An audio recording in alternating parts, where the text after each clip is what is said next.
sa kanan, mayong udto, no? Wife ko po, sir.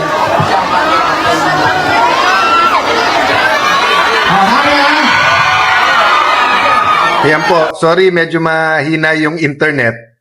Breakfast muna kami tapos papunta nga sa Rangani at saka Jensan. So sinasabi ko nga si Brother Robin, kumukuha talaga ng mga pictures, video, pinapakita sa mga kaibigan kasi yung relief operation, maganda yan. Pero importante yung rehabilitation, di ba? So yung mga nawalan ng bahay, for example, any amount, 500, 1,000, 5,000 will help. Pero syempre, pag yung buong bahay, marami kasi buong bahay na wala, di ba? Maraming totally damaged, partially damaged. Maraming may trabaho, nawalan ng trabaho muna kasi nga nasira din yung kung saan sila magtatrabaho. Then syempre, yung mga estudyante na trauma din, di ba? So, marami, boss. Yan. Medyo iba din style dito, no? Yung kanilang sile, may sausawan, suka, o kamatis. Ayun yung kanilang timoy ng at yung suka nila, no? Yan ang specialty nila, yung suka at saka sile. Inihintay ko gulay kasi nagte-text asawa ko. At timay. Yan. So, anyway guys, prayers for the nation. We're a country na mahigit 10, 15 ang bagyo every year. May mga active tayong bulkan. Tapos yung linog o earthquake, di ba? Last year sa Cebu, nung nagka-Yolanda, right before that sa Bohol, grabe yung ngayon, napakaraming lugar dito sa Mindanao. So, they appreciate the help. Any help, relief is very important, pero rehabilitation. We have to see things through. Hindi pwedeng konting tulong ang gobyerno tapos bahala na si Batman o bahala na kayo, no? Brother Robin, mensahe mo sa kanila. Opo, ang ano ko lang tama po yung sinasabi nung aming pinuno. Kumbaga ho sa may sakit ka, hindi pwede puro biogesic.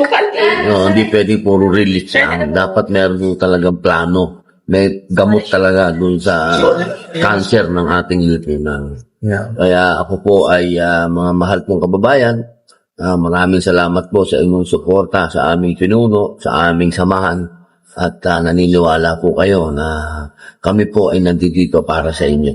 Sa lahat po ng tumutulong dito po sa nangyari sa Mindanao, maraming salamat po. At sundan po natin ang mga aksyon ng aming pinuno. Maraming salamat. So, binabati din namin ni Robin yung mga galit sa Facebook.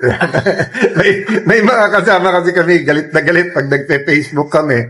Pero so far, natutuwa naman yung mga kasama namin dito. But talking about Facebook, may I encourage everyone, pag may anomalya sa lugar ninyo, may kalye, may covered court, may kung anuman project na hindi natatapos,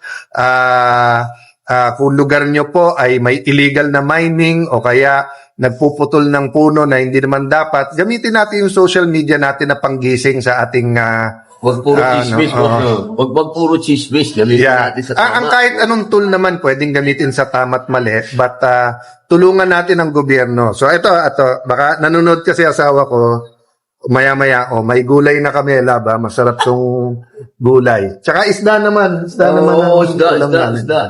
So God bless you po. Maya-maya, mga naghanda sa Sarangani at Jensan, sana makatulong kami ng konti. God bless you po.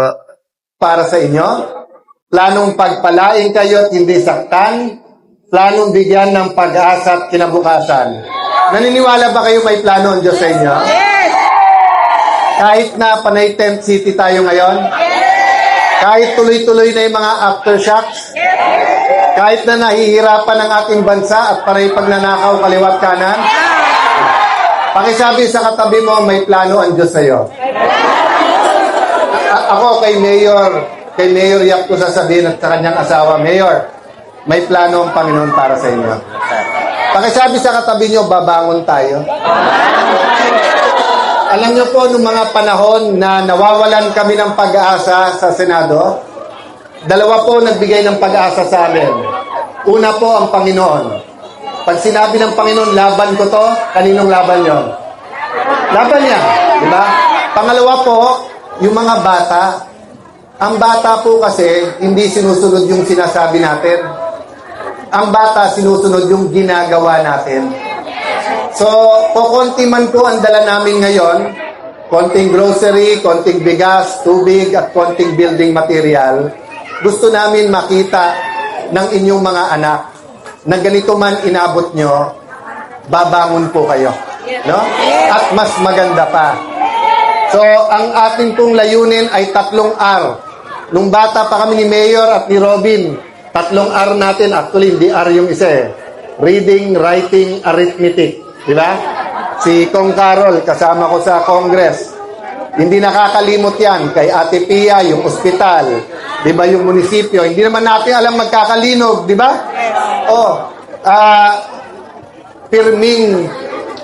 Pirming kasturyahan ko si Carol. Kinahanglan daw ng ospital. Kinahanglan daw ng barangay hall. Kinahanglan daw ng munisipyo.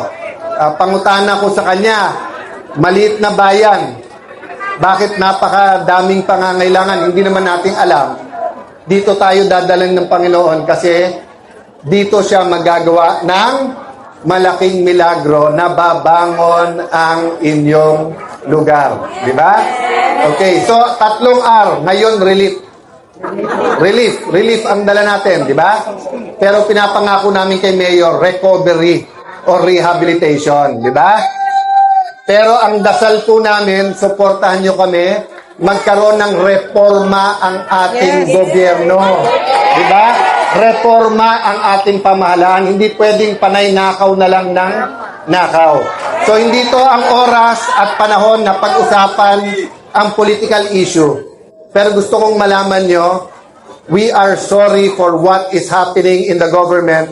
We will take responsibility and we commit to you. Pagbabago ay dadating sa ating bansa. For I know the plans I have for you, plans to prosper you, not to harm you, plans to give you hope and a future. Yan po ang nasa Jeremiah 29:11. Si Jeremiah po ay kinikilala ng Hudyo, Muslim at Kristiyano.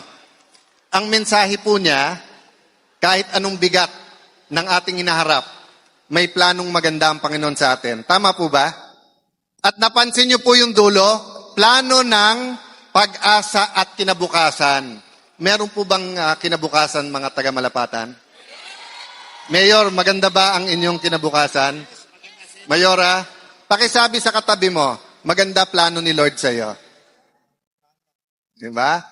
So, alam niyo po, nung nagkalinog, pwede ako mag-practice magbisaya. So, nakipagstoryahan si Kong Carol sa ako. Ang pangutana ko sa kanya, unsa ang kinahanglan ng mga taga Sarangani? Unsang tabang? Ang sabi niya, dili na kinahanglan ng tabang, adto lang kayo doon. No? Sabi ko, adto ako doon, wala man lang dala. Sabi niya, dalin mo si Robin. Kaya nagpapasalamat ako sa ating kapatid, napaka-busy nito. Pero isang text ko lang, kailan ka pwedeng pumuntang Mindanao, text siya kaagad, Lunes o Martes. Diba? At katulad ni Robin, ang dami naming gustong sabihin sa inyo, pero hindi ito panahon ng salita.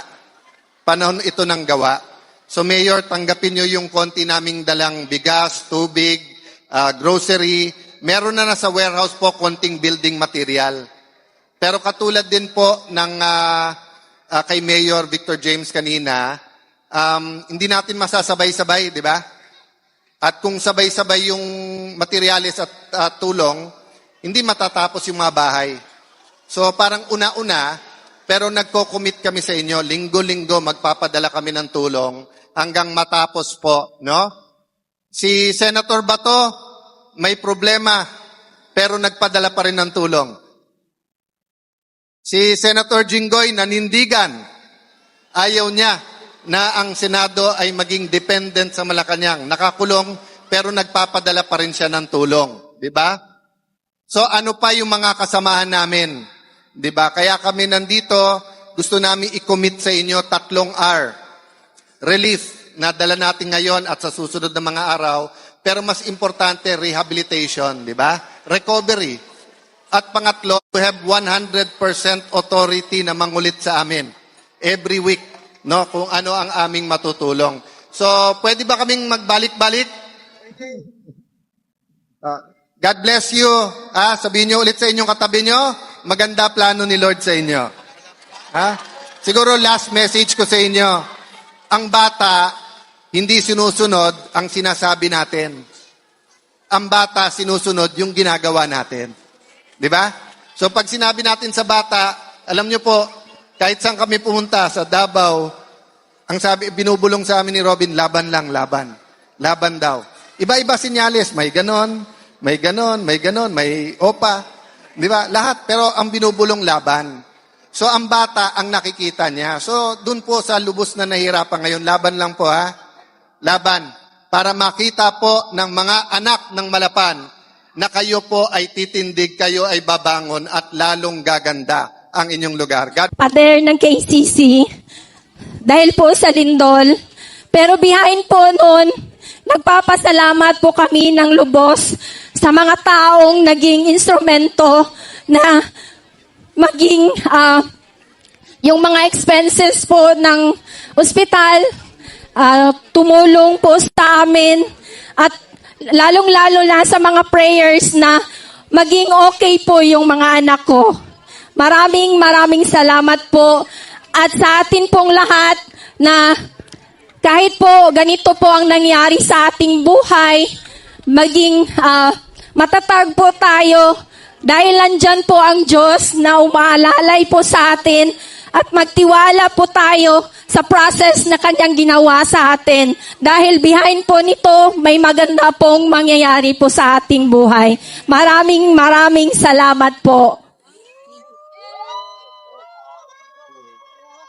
Appreciate ko may magandang mangyayari. Assalamualaikum warahmatullahi wabarakatuh. Alhamdulillah Rabbil Alamin. Mga magandang hapon, mga mahal kong kapatid. Sa mga kapatid po nating Kristiyano, sumainyo ang kapayapaan. Ako po ay, siyempre, unang-una nagpapasalamat po sa ating Mayora Pacquiao. Maraming salamat po. Siyempre, kay Congresswoman, maraming salamat po. Ito pong pagpunta namin dito, ako po ay, siyempre, kailangan po natin bigyan ng masigabong palakpakan ang Senate President ng Taong Bayan,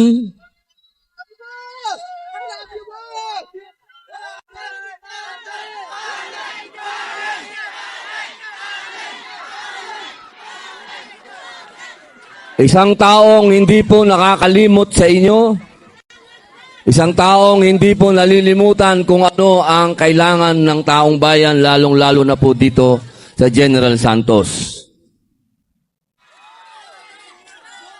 Nagpapasalamat po ako sa kanya at ako po ay kanyang inimbitahan na sinabi niya, "Liga, puntahan natin yung mga kapatid mong Muslim at Kristiyano." Alhamdulillah. Kaya ngayon po, nandito kami, kasama po ang ating idolo, Senator Alan Peter Cayetano. Maayong hapon sa kaninyong tanan. Kasabot ako Bisaya, pero dili pa maayo magsulti. Kinahanglan na kastoryahan si Mayor ug si Congresswoman. So, magandang hapon po. Di ba, simula sa ating pagkabata, tinuturo sa atin kung anong iyong itatanim, yun ang iyong aanihin. So I'm so honored by your speech, sa testimony mo. Kasi kami magsabi na may magandang mangyayari sa inyo, pwede niyong sabihin, hindi niyo naman na-experience yung linog eh. Di ba? Pero kayo na na-injure at grabe yung nangyari sa inyo, pero nakakapag-testify kayo. Nandyan ang Diyos at babangon tayo. Pakisabi sa katabi nyo, babangon tayo. Diba? Oo. Pakisabi sa katabi mo, mahal ka ng Diyos. Diba? So anyway, nandito po kami para tulungan lang si Mayor at si Congresswoman kasi kayo naman talaga ang naapektuhan. Thank you, Mayor, kahit na konti lang dala namin yung salubong nyo sa amin. Pero kung ano itanim natin bilang mga Pilipino na kapag ka may disaster, calamity, tulong-tulong na lang tayo, di ba? Wala nang politika. So, sabi ko kay Robin, may hinanda tayong konting gas, konting grocery. Tapos sabi niya, ay nakakaya naman, may cash assistance. Sabi ko sa kanya, hindi, wag ka mahiya, Robin, kasi ako na rin sa sweldo mo yung ipamimigay natin eh. No? So, but, yun nga, Mayor, so, bagaman alam nyo naman po, may problema sa legal, si Senator Bato, tumutulong pa rin. Di ba? Si Senator Jinggoy, nasa kulungan na, namiminsipyo, pero sabi sa amin, sama yung anak ko nung unang punta. Nung sinabi kong pupunta ulit, sabi niya, tulong na naman siya. Eh, problema, hindi na nga niya kinukuha sweldo niya, tutulong pa rin, no? So, 10 ng aming mga kasamahan, Mayor, Congresswoman, kung ilan ulit yung nasirang structure? 34,000 na kabahayan. So, hindi biro yon. So, una-una. Kasi kung magpapagawa gobyerno, sabay-sabay, hindi naman matatapos, lahat kayo walang bahay. Pero mapagawa nung iba 10, 100, NHA, makapagpagawa ng 10,000, de tulong-tulong po tayo. Tapos yung public buildings, Mayor, ilan ang? Major, 69. 69 major infrastructure natin ang sira, di ba? So gamitin nyo rin kami taga-remind, pahinumdum, di ba?